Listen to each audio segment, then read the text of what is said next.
G'day, guys. Welcome back to Steelers Nation Australia. And I'm also joined by the Steelers Dynasty Podcast, my mate Shane and Bubba Brewer. Guys, how are you both doing? What's going on, Shane? I'm doing great, and it's always great to be on with you because Bub and me tend to sometimes think the glass is half empty, and you are 100%, 50% of the time, 100% of the time, glass half full.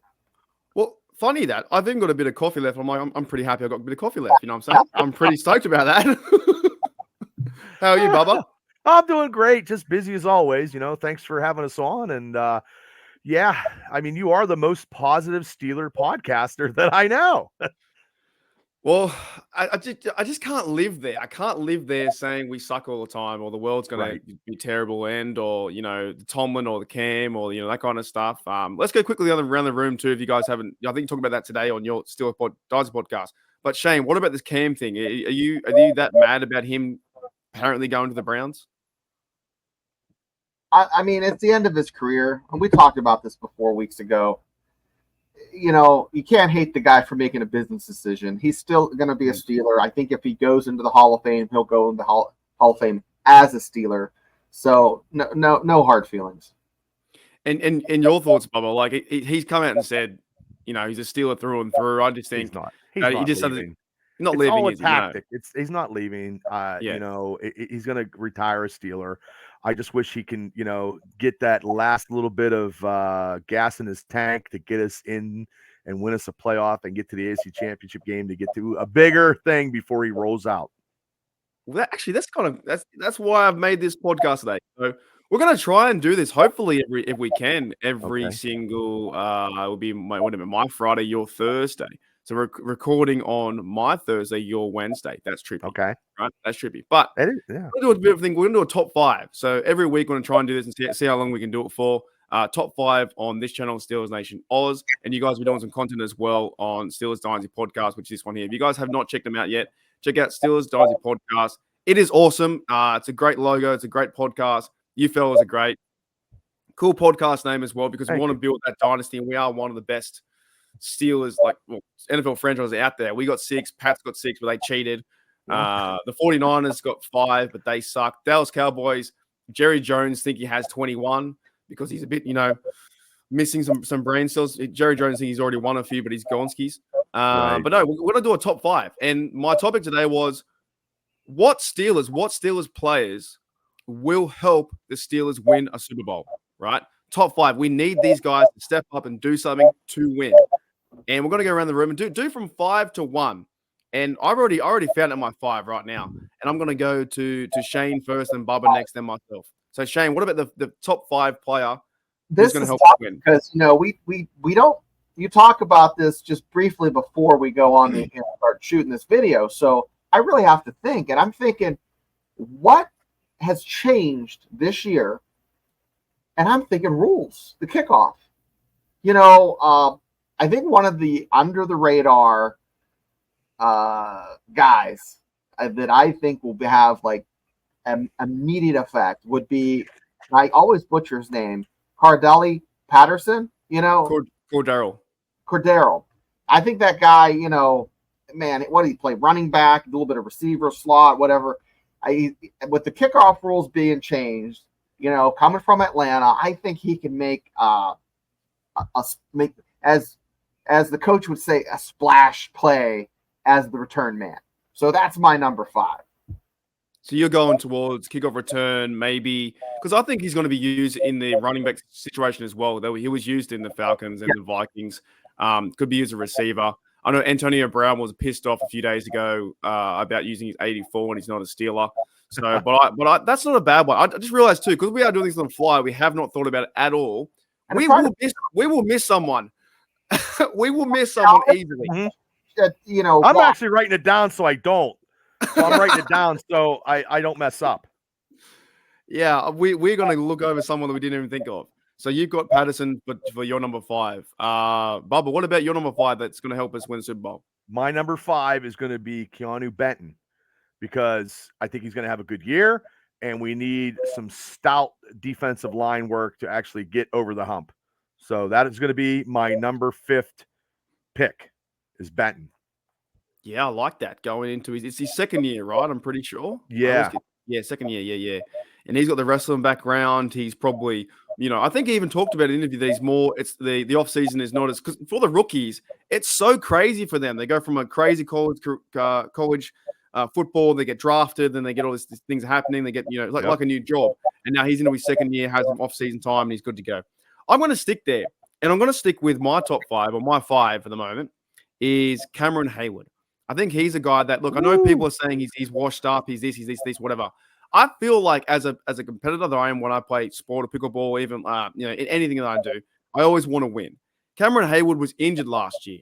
So once he gets his deal signed, 2-year deal, and you guys, Bubby said before, he's going to want to win a Super Bowl. He's going to want to get it done. And he's going to be one of the reasons why we get it done up front, leading the locker room, and also in the D line, pushing people back and getting tackles. Like, he got 10 sacks last year, I'm pretty sure, from memory. So I think he's going to be a top 5 for me. For it's funny how we all went really different. I went the older veteran player at 5 so far. Shane went Patterson at kickoff returner, and Bubba, you went the younger defensive guy, Ben. Yeah. Rightio. Who's going to be your number 4, Shane? Oh, I'm gonna. This is a name that I can say, Patrick McQueen. Okay, the linebacker core was kind of thin, last year, and putting that guy, even though he was a Baltimore Raven, putting him in the backfield, I think he's gonna make an impact, and we'll see it early on. So he is my number 4. You know what's really great that I did we're recording today, we did a video yesterday. Did you see this thing about Marlon Humphrey tells Queen the grass may not be greener? And then in his response, Patrick Queen went outside, drank a glass of wine, and started hosing. He started hosing the grass. Yeah, he's been talking a lot of shit, and that's what made me think, because I saw that, and that's fantastic. You wait till he plays against him; it's going to be game on. Well, that might change my number 4, because that's not a bad one for him. For him to be in his only minimal players we can choose, right? That's not bad, because he's going to be a leader, dead set on the Steelers linebacker room. I know where he lives. He lives right down the road from me, Patrick McQueen. So, so you saw his grass. You saw him watering the grass then. The neighborhood he lives in, yeah. So I can see your house from here. Then is that your house at the back over there, back right? It looks. I think one on the behind the truck looks like my house. Oh, that's awesome, buddy. Bubba, what about your number 4? Number 4 player is going to help us win. Number 4 is going to be Frazier, the center. Ooh, okay. That's pretty. You're saying that the rookie center out of all the players, he's going to be the most impactful top 5 to help us win. Why is that? Yeah, because we need a center. His tenacity and him being got something to prove, and I think he's going to be a huge factor on that offensive line. So we haven't had a center. We haven't had a center in a couple of years. So I'm going with that. I like that, because it's a you're going with all the younger crew so far. We're building so far. Yeah. My number 4, I went Cam. Then I think, all right, okay, Cam's veteran guy. I think back to maybe I got to put him somewhere. Mine's Minka.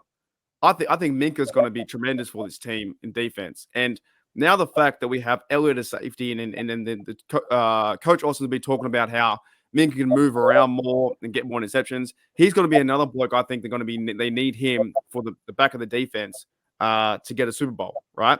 So far I've built my defense up. You're going with rookies and second-year players, Bubba. I'm going crazy. And Patterson is Shane's got Patterson, kicker returner, and Queen. What about your number 3 player, Shane?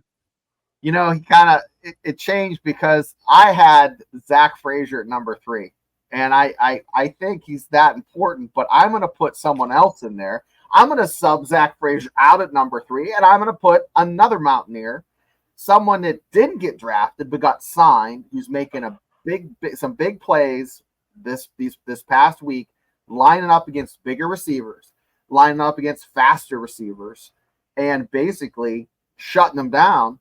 That's Beanie Bishop, number 30. Wow. Jeez. Okay. So that means then he's going to have a heck of a season. He has to, if he's going to help us win a Super Bowl.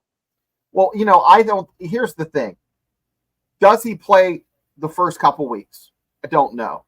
But I think because of attrition and because just the way it has been the past few years, I think he's going to see the field. I think he's going to make an impact. And I think he's going to be a key to the Steelers' success in 2024. That's a ballsy move, Shane. That's ballsy. Wow. Hey, Zach Frazier was off the board, so I had to pick somebody. No, you can still pick him, can't you? Oh, you can pick the same one, but no, actually, it's not as fun. It's like going off the draft. No, I like that. So you say, saying Frazier's going off the board. We can turn it that way if you want to. What you want to do? You pick the same guy, but it's just I think he's going to make an impact from the OTAs. The reports I'm getting, he has really been a great slot cornerback, and I just think the pressure's not there because the other guy, Watt, or the kid from Texas, was cornerback in college but sucked because he's built like a safety. They're moving him to safety. I think there's a spot available for Beanie Bishop to compete and to play, and he's so physical, which kind of hindered him at times playing at West Virginia. But in the NFL, he can reach around. A lot of his plays, he's literally reaching through the guy, and his timing's impeccable. And that contact, it's either going to be a penalty or he's jarring the ball loose. And you know what he's doing in OTAs? He's knocking that ball loose and people aren't bringing him in, and that's money. The thing is, though, I'm going to go off your point here. For Bishop to have a really great season and help us win a Super Bowl, that means everybody else at their position is doing really great as well. Like JPJ or the other bloke, Dante Jackson or TJ Watt or Highsmith and Minka. If he's standing out like that as well and doesn't need to be maybe the center of attention and making plays like that, then yeah, definitely can help us win. That's a bit of a. It's going to be the third down play. It's going to be the plays you don't remember that he makes. That's going to be the difference in them winning in the season. That's just what I'm saying. That reminds me of when I did the interview with B-Mac, Brian McFadden. When he did the back-to-back passes down because he was the rookie.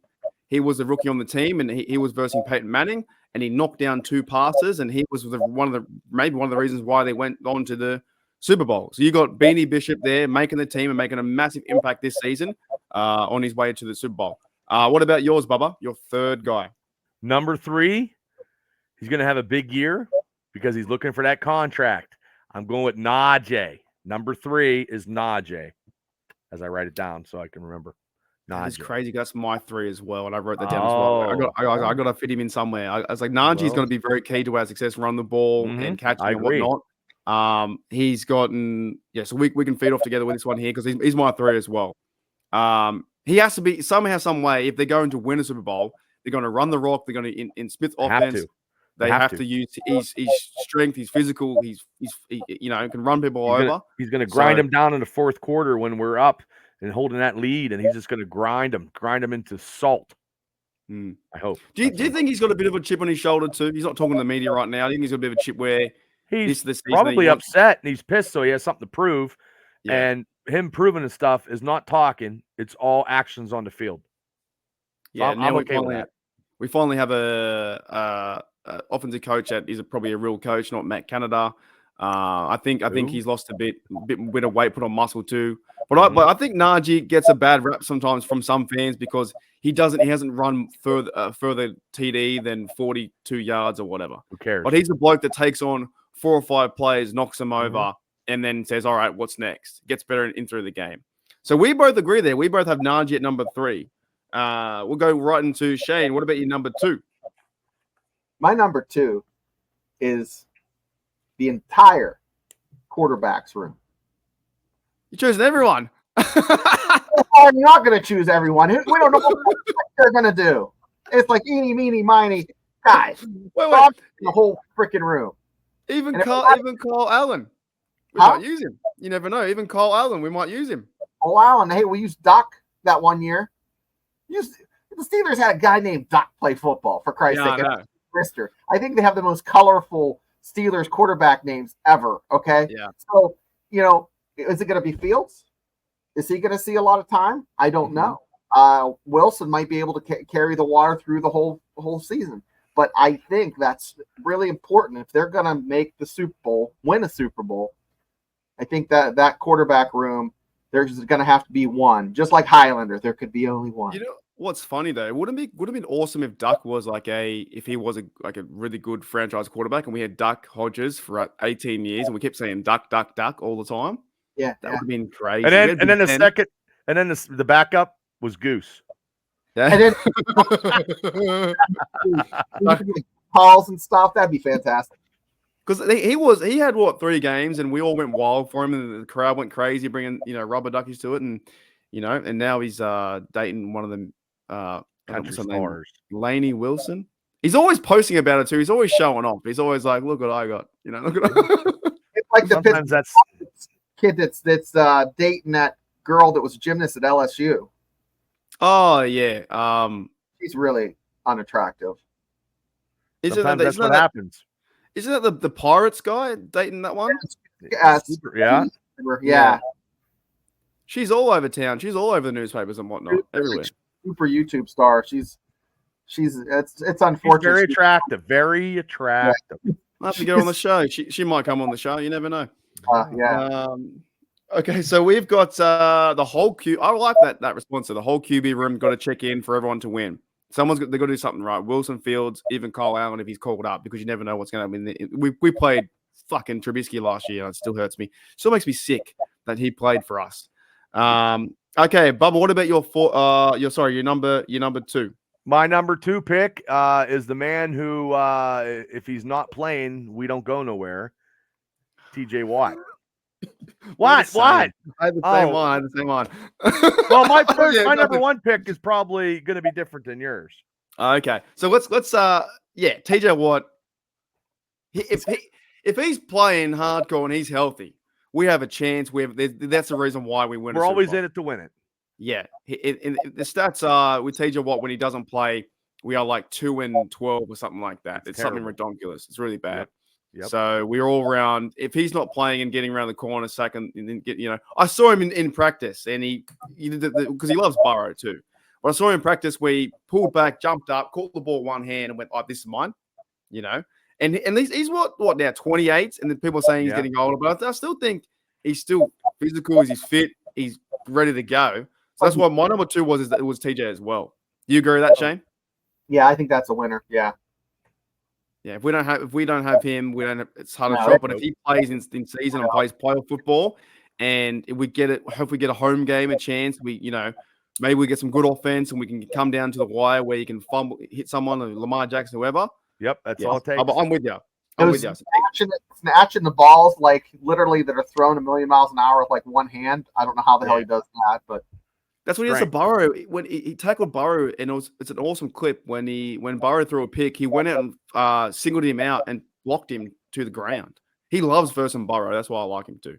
Hang on, sorry, wait. He loves versing this guy. Where is he? Do I have him? This guy here. Yeah, he's ready. Oh my he's God! Ready for that guy. He looks like a serial killer from Stranger Things. He looks like he's ready to go. Terrible. All right, let's go to our number 1. So so far let's recap. Top 5. You've got Shane. You've got Patterson 4, Queen, Bishop 3, QB room 2. Bubba, you have Benton, Frazier, Najee, TJ Watt. I have Cameron Hayward, Fitzpatrick, Najee, TJ Watt. Right, let's go to our number 1 player who's going to help us win the Super Bowl in 2024, Shane. I'll tell you who I had and I had to cross it out, okay? I had Pat Fryerman. True. I like that. You know why I crossed it out? Because they have a guy. He doesn't play for the Steelers. He used to play for North Carolina. But his name's Arthur Smith. And I think he's going to be the key if the Steelers make the Super Bowl. It's all going to be because of him, because we were wringing our hands because of a guy named Matt Campbell last year. So Arthur Smith, take us to the promised land or fucking leave town. I like the last 2. You've gone QB room because you need a successful quarterback, and then you've gone Smitty, the OC, to put things together. And without offense, you can't really go anywhere. You got to have he has the ladle. You might have a big chunk of Freiermuth in there, a little bit of Pickens. But that's Stu. You got that guy with the ladle, and that's old Arthur Smith stirring that pot. I reckon he's pissed off too that he didn't work out as a head coach as well for the Falcons. Like it was okay, but it wasn't the way he probably wanted to go. So he's got some fuel, fired up. That's a good one. Bubba, what about your number one? Oh, this is a tough one. I was going to go with the obvious, but now I'm not going to go with the obvious because you have to have the general to lead both sides. So I'm going with, as crazy as it sounds, Coach Tomlin as the number one key to winning the Super Bowl. Wow. All right. Let's expand that. He counts as a player because he used to play. Well, you're anybody that is wanting to in any aspect. And then when Shane took Arthur Smith, that kind of keyed me into the Tomlin. And I was like, without the head, you can't get anywhere else. So Tomlin has to be on all cylinders. He has to manage the time wisely. He has to know when he can't lose to these teams that he loses to in regular seasons that are crappy. He's got to beat those teams. He's got to get his team ready on this last 8-game stretch. So that is the key, would be Tomlin being his coaching, because he gets through them 8 games and gets us into the playoffs. That could be his greatest coaching accomplishment besides last year, getting into the playoffs with no quarterbacks. So we shall see. If Mike Tomlin went on this run, the hardest schedule, the division, this kind of stuff, HBO knocks, all these things, and he won a Super Bowl, and this would be one of the greatest achievements that he's ever had. Yep. And I would be more positive than you, and I would because he's been rocky for me due to the fact when he had to kill their bees and we didn't get anything. Yeah. I was upset. He took this team and everyone inside and said, you know what, it's our time to shine. And no mucking around. And he's I've got this soundbite. I play it a lot, but he's doing this. Coach Tomlin, let's go for the win, man. Man, working. I like that. He's in it to win it. He's rallying everybody. It's like, look, we got to be laser focused, and I don't want any distractions. And right now, we don't have any distractions in any of the locker rooms in the off season. Nothing. There's no negativity. It's all, look, guys, I'm putting it all on the open. We are going to have to do what we need to do to get to be back to Steeler football to win a championship. 100%. So I did go with the obvious near the end. I had to put in Russell Wilson for my number one. My theory is if Russell Wilson doesn't play very well, this team, he's throwing picks in that. You need a quarterback to win games. You just need someone you can be average and get the defense and carry you, the run game, all that kind of stuff. But if we get down the goal line or 20 yards out and Wilson's making fumbles or picks, and then if he plays bad and Fields gets in there, the domino effect, similar to what Shane said with the quarterback room. But I'm going on Wilson. If he does not play well, or he can be the reason why play well, if we're getting 21 points, 24 points a game, the defense lights it up. Tomlin leads by example. Smith is running good offense. Then this team can go as far as they want to. They've got to check in. So mine would be Russell Wilson needs to have a crazy year to have a chance. And that's one of the reasons why I win a Super Bowl.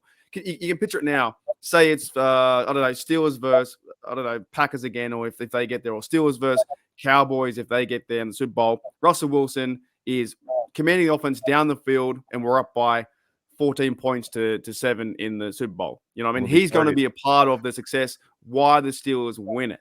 Yep. But that's crazy. That was a crazy exercise, guys. That was really good.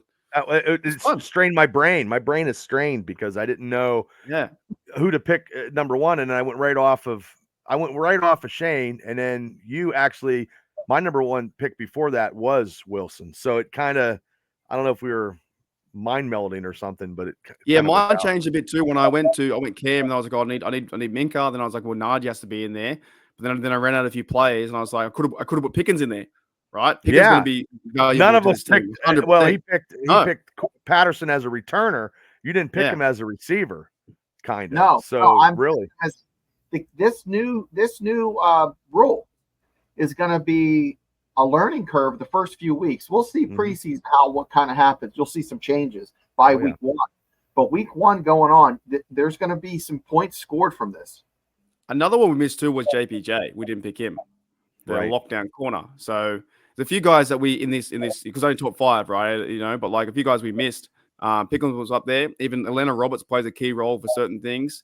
I think Warren, it plays a very key role too in the Steelers. But then I went Najee kind of thing. So we'll do a recap. So Shane went Patterson, Queen, Bishop, QB room, and Smitty. Right near the end, you were like quarterback room, offense. If they don't fire on all cylinders, we got no chance. But if they do, have a massive chance.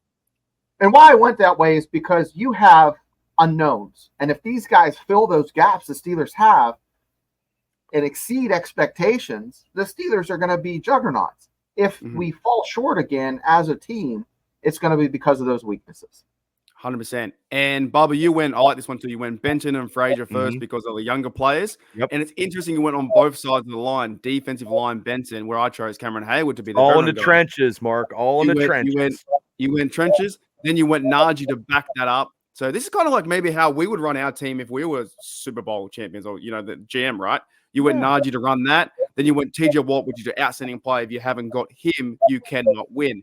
Then you went some accountability on Tomlin. Tomlin's got to prove it, and if he gets through this gauntlet and he wins, then yes, and anybody that knows me cannot believe. So if they're watching this, and anybody that knows me, they never would have thought that I would have picked Tomlin as the number one pick. Right.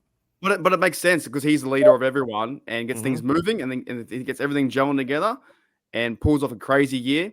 It could happen. I went Cameron Hale because I think he's a veteran leader in locker room. I went Fitzpatrick because he was a bit quiet last year. I think he's going to fire up.